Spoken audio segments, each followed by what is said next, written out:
সুন্দর শুভ স্বর্ণালী সন্ধ্যায় দি লংলা রিডিং ক্লাবে গান গানের আয়োজনে প্রবাসী সংবর্ধনা এবং গান গানের নবম বৎসরের পূর্তি উপলক্ষে আজকের এই মহতী সভার মাহেন্দ্রখনি উপস্থিত সম্মানিত পরম শ্রদ্ধেয় সভাপতি জনাব আশিকুর রহমান ফটিক, উপস্থিত সংবর্ধিত প্রবাসী ব্যক্তি শ্রদ্ধেয় শামীম ভাই, সুফিয়ান ভাই, মিনার ভাই, জুম্মা ভাই এবং লুকমান আহমদ সহ যারা সংবর্ধিত হয়েছেন এবং সম্মানিত বিশেষ অতিথিবৃন্দ সবাইকে আমি কবি এনাই দুদু এই সুন্দর শুভ স্বর্ণালী সন্ধ্যায় সালাম আদাব শুভেচ্ছা জানাচ্ছি।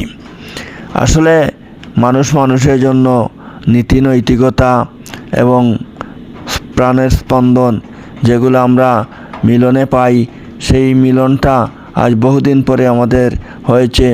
এখানে যারা আছেন সবাই প্রিয় মুখ, সবাই ভালোবাসার মানুষ, তাদের সাথে একসাথে খেলেছি, চলেছি, আড্ডা দিয়েছি এবং একসাথে কাটিয়েছি স্বর্ণালী ছাত্রজীবন এবং যৌবনের শুরুর সময়টা। আমরা কত মিলেমিশে থাকতাম, কোনো রাজনৈতিক প্রতিপক্ষ বলতে কেউ ছিল না, সবাই ছিল ভাইয়ের মতো, বন্ধুর মতো, কোনো বিচ্ছিন্নতা ছিল না, ছিল এক মায়ার বাঁধন। আজকে সবাইকে কাছে পেয়ে খুব ভালো লাগছে।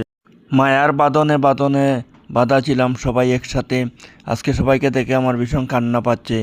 আমরা মায়ের পেটের ভাইয়ের মতো ছিলাম সবাই।